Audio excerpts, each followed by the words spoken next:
Bore da a chroeso cynnes iawn i'r Oedfa. Dyma rai adnodau o Salm 19. Mae'r nefodd yn dangos ysblander Duw, a'r awyr yn dweud am grefftwaith ei ddwylo. Mae'r neges yn mynd allan bob dydd, mae i'w gweld yn amlwg bob nos. Mae dysgeidiaeth yr arglwydd yn berffaith, mae'n rhoi bywyd newydd i mi.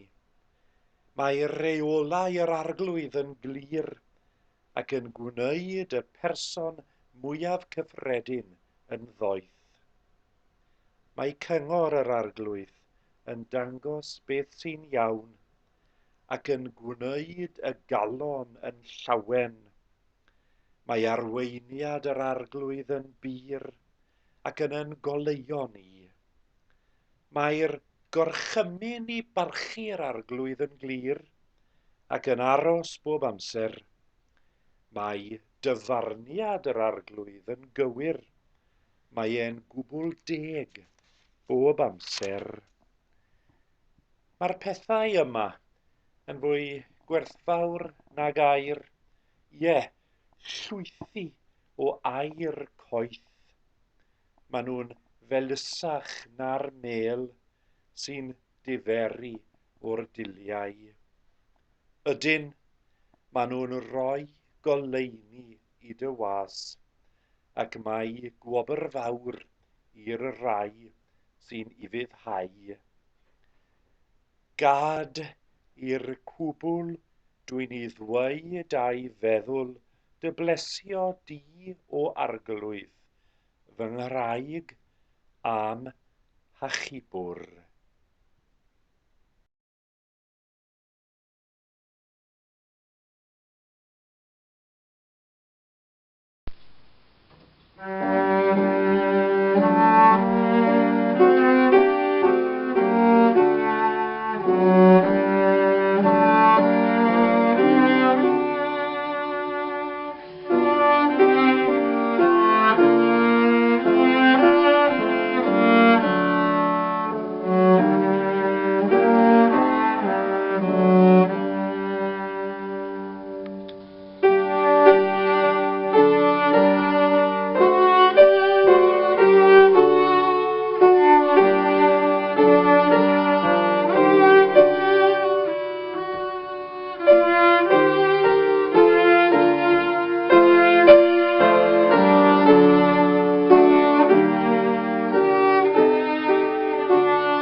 Mae'n darlleniadau ni yn dod o lyfr Exodus a llyfr cyntaf Corinthiaid.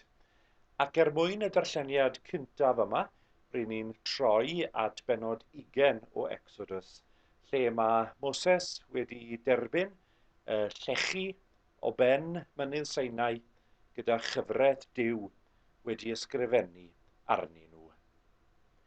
A Duw a lefarodd yr holl eiriau hyn, gan ddwedyd, "My fi yw yr arglwydd dy Dduw, yr hwn ath ddig di allan o wlad yr Aifft, o di y caethiwed. Na fydded i ti dduwiau eraill ger fy mron i. Naw na i ti ddelw gerddiedig, na llun dim ar y sydd yn y nefoedd uchod, nac ar y sydd yn y ddeiar isod, nac ar sydd yn y dŵr tan y ddeiar, nac ymgryma hyddynt, ac na wasanaetha hwynt. Oblegyd, my fi yr arglwydd dy Dduw, wyf Dduw ei ddigys, yn ymweled ag anwiredd y tadau ar y plant, hyd y drydedd a'r bedwaredd genhedlaeth o'r rai am casant, ac yn gwneithir trigaredd i filodd o'r rai am carant, ac a gadwant fy gorchmynion. Na chymer enw yr arglwydd dy Dduw yn ofer. Canis nid di-euog gan yr arglwydd, yr hwn a gymero ei enw ef yn ofer. Cofia y dydd saboth yw sancteiddio ef.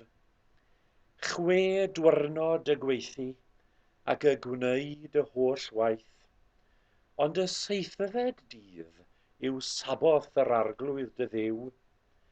Na ynddo ddim gwaith. Tydi nath fab nath ferch, nath wasanaethwr, nath wasanaethferch, nath anifel, na'r ddieithr ddyn a fyddo o fewn dy byrth. Oherwydd mewn 6 diwrnod y gwnaeth yr arglwydd y nefoedd a'r ddeiar, y môr a'r hyn oll sydd ynddynt, ac a orffwysodd y 7fed dydd. Am hynny, y bendithiodd yr arglwydd y dydd saboth, ac a'i sancteiddiodd ef. Anrydedda dy dad at fam, fel yr ystyner dy ddyddiau ar y ddeiar, yr hon y mae'r arglwydd dy Dduw yn ei roddi i ti. Na ladd, na o dineb, na ladrata, na ddwg gan dystiolaeth yn erbyn dy gymydog, na chwennych di dy gymydog, na chwennych wraig dy gymydog, na'i wasanaethwr, na'i wasanaethferch, na'i ich, na'i asyn, na dim ar sydd eiddo dy gymydog. A fel yr addewes i, mae'r ail darlleniad o'r llythyr cynta at y Corinthiaid a phenod 1, Crist, gallu a doethineb Duw. Geiriau Paul. Oblegyd y gair am y groes, ffolineb yw i'r rai sydd ar lwybr colledigaeth.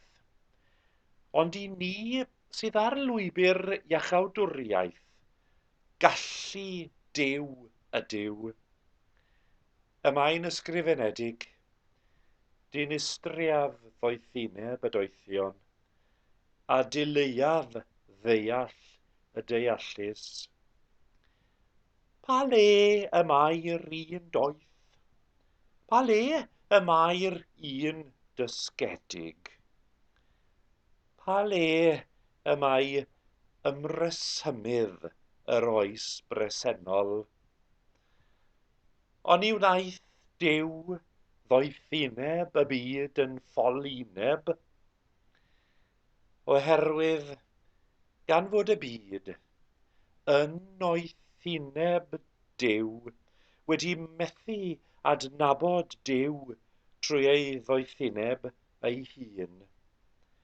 Gwelodd Duw yn dda, trwy ffolineb yr hyn yr ydym ni yn ei bregethu, achub y rai sydd yn credu. Mae'r Iddewon yn gofyn am arwyddion, a'r groegiaid hwythau yn chwilio am ddoethineb. Eithir na ni, pregethu yr ydym Grist wedi ei groesoelio, yn dramgwydd i'r Iddewon ac yn ffolineb i'r cenhedloedd. Ond i'r rai a alwyd, yn Iddewon a groegiaid, y mae'n Grist, gallu Duw a doethineb Duw. Oherwydd y mae ffolineb Duw yn ddoethach na doethineb dynol, a gwendid Duw yn gryfach na chryfder dynol. Ac o'r phwysed bendith Duw ar y darllen, a'r gwrando, a'r deall o'i air ef ar ein cyfer ni y bore yma. Diolch iddo. Amen. Gadewch i ni weddio gyda'n gilydd.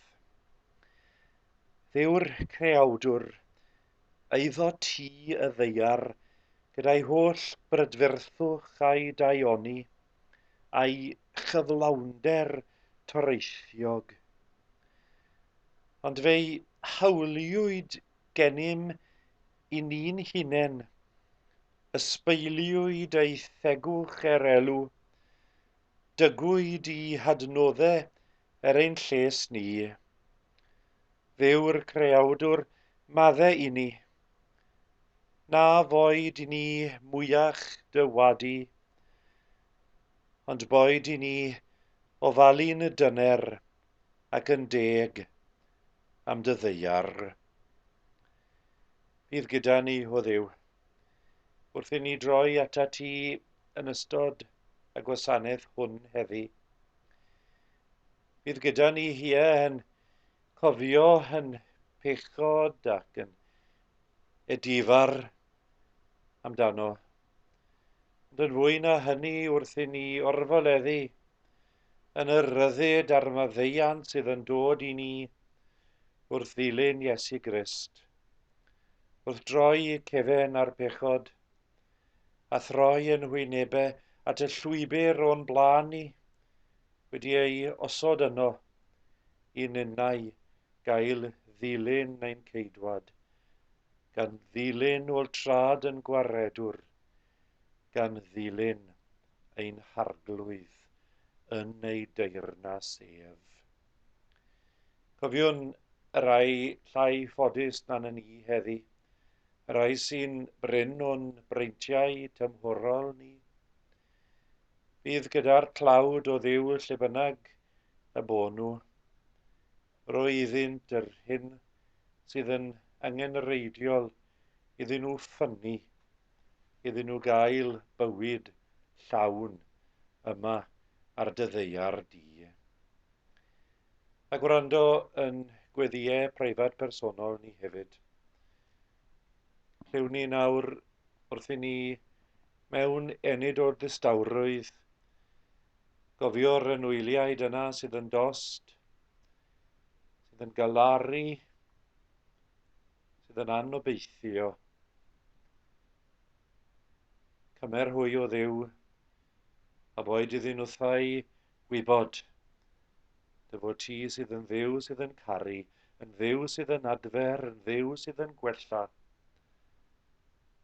yn Dduw sydd yn sychu'r dagrau i gyd i ffwrdd.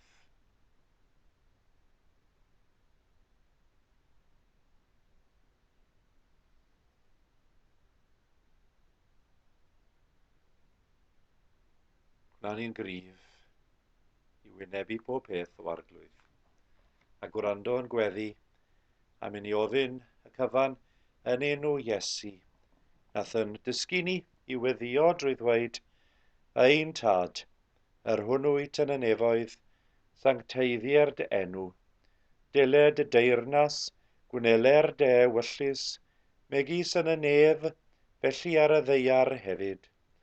Dyro i ni heddiw ein bara beunyddiol, a maddau i ni hain dyledion, fel y myddaiwn ninnau hun dyledwyr, ac nac arwain ni hi brofedigaeth, eith'r gwared ni rag drwg. Canis eiddo ti yw'r deyrnas a'r nerth a'r gogoniant, yn oes oesoedd. Amen.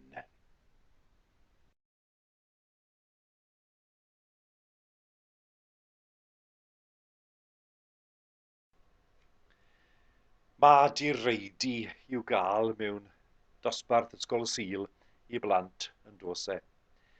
Dychmygwch yr olygfa, mae'r athrawes am ddechrau i wers ar y 10 gorchymyn.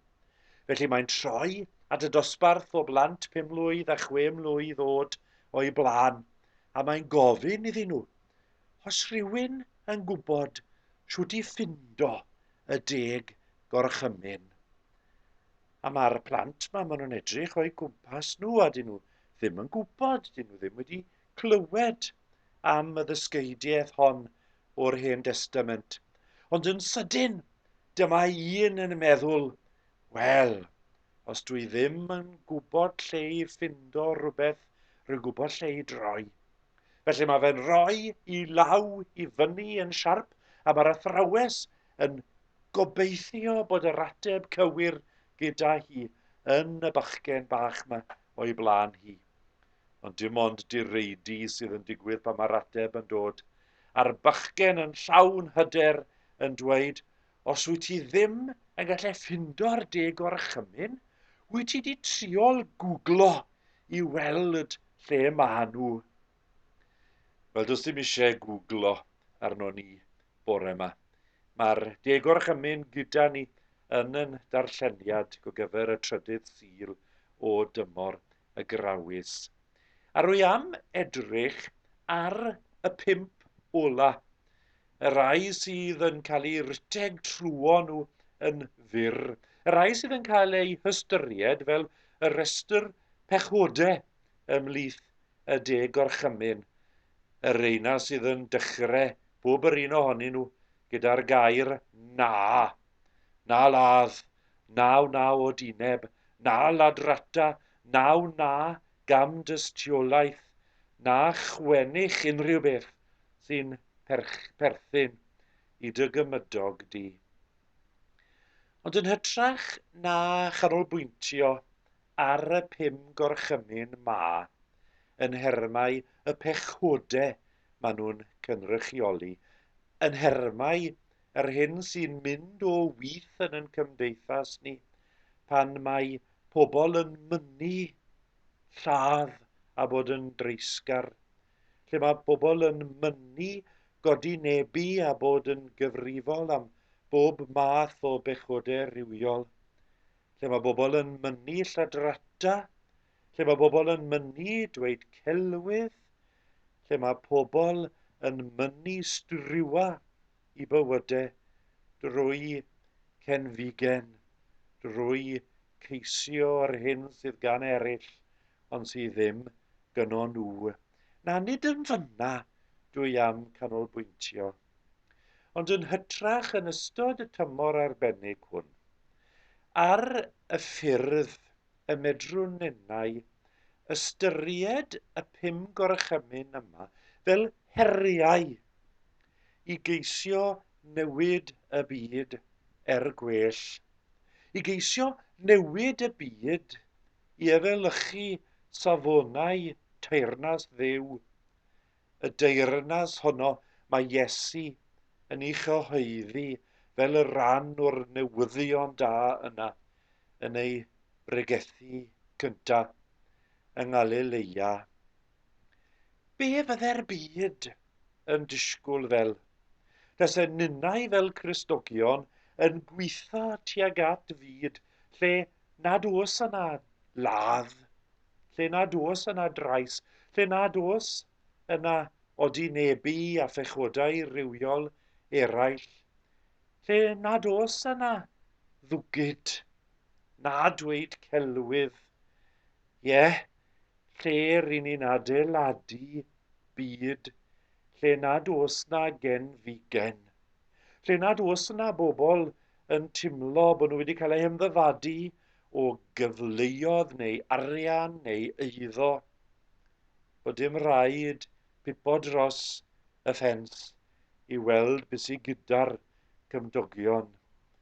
As oedd yn sôn am chwennych i wraigau neu i gŵr hi, na'r gweision yn ddynon neu'n ferched, na'r ich na'r asyn.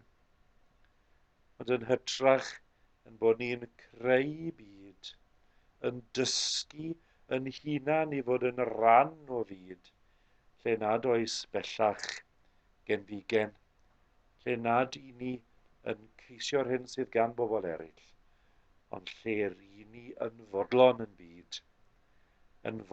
yn byd am yn bod ni'n gwybod bod Duw yn Iesu Grist wedi rhoi'r cyfan i ni. Mae yna 5 gorchymyn yma, a dwi ddim yn mynd i dreulio amser yn trafod y 5 ohonyn nhw, ond yn hytrach am i ni ddychmygu fyd, lle nad yw'r pethau yma sydd yn cael eu deddfu, eu herbyn ar lechi Sinai yn bodoli. A hynny am yn bod ni yn gweithio i greu byd tecach, byd o'i cyfartal, byd lle mae gwerthoedd yr Efengyl yn treiddio i fywydau bobl. Ac wrth gwrs, yn ystod tymor y grawys, mae'r dychymyg hwn yn dechrau gyda ni. Siwt fedra i fyw fy mywyd mwyn gwireddu'r ddelfryd yma? Na ladd, na wnaw o dineb, na ladrata, na ddwg gam dystiolaeth, na chwennych eiddo dy gymydog. Gan ddechrau gyda fi, gan ddechrau gyda pob yr un ohonom ni, Ody'r ffordd rydyn ni yn meddwl, yn siarad, yn gweithredu, yn byw'r gwerthoedd hyn sydd yn cael ei hymlygu ar ein cyfer ni yn y 10 gorchymyn. Be fyddai byd yn disgwyl fel heb ladd? Siwt ydw i yn medru creu y byd yna? Yn yn hagwedd i, yn y ffordd rwy'n ymdrin â bobl o'n cwmpas i, yn y ffordd mae'n debyg y mod ynnau yn arddel gwerthoedd o heddychiaeth, byw bywyd heb drais. Yr un peth gyda gwydineb. Siwt yn ynnau yn medru byw yn bywydau lle nad oes unrhyw fodd ar bechod rywiol yn yn ymargweddiad ni. Ladrata, yr un fath. So fi'n sôn am mynd i'r banc lleol gyda dryllau mewn giang i ddwgyd o'r lle. Ond yn y pethau bychen, yn yn gwanesterwydd ni, yn y ffordd rydyn ni'n hymwneud o ddydd i ddydd a'n gilydd, yn sicrhau yn bod ni'n onest yn yn gwaith, yn bod ni, os y'n ni yn prynu a gwerthu, yn gwneud hynny gan ddefnyddio mesur teg, ac yn y blaen, ynglyn â chelwydd, ynglyn â cenfigen a chwennych eiddo eraill hefyd. Ond i fydde'r byd lawer gwell, tasen ni yn byw yn ôl y gwerthoedd sydd yn y 10 gorchymyn, nige jyst yn wylo am osgoi torri'r gyfraith sydd ynddyn nhw. Boed i Iesu sydd yn arwen y ffordd o'n blaen ni, roi'r nerth i ni fyw yn ôl y ddelfryd hon. Amen. Diolch i chi am fod yn rhan o'n gwasanaeth ni heddi. Rydyn ni fel swyddogion y capeli, minnau ar ysgrifenyddion yn mynd i gyfarfod yn ystod yr wythnos. i weld beth yw'r ffordd ymlaen i ni i ystyried ailagor y capeli a chynnal oedfaon wyneb i wyneb yn y capel. Ond tan bod modd i wneud hynny, cofiwch os oes yna unrhyw anghenion, codwch y ffôn, dewch i gysylltiad a mi geisiwn ni eich helpu chi orau fedrwn ni. Gadewch i ni weddio ar ddiwedd y cwrdd. Gras yn harglwydd Iesu Grist a chariad Duw a chymdeithas yr Ysbryd Glân, bydd o gyda ni oll. Amen.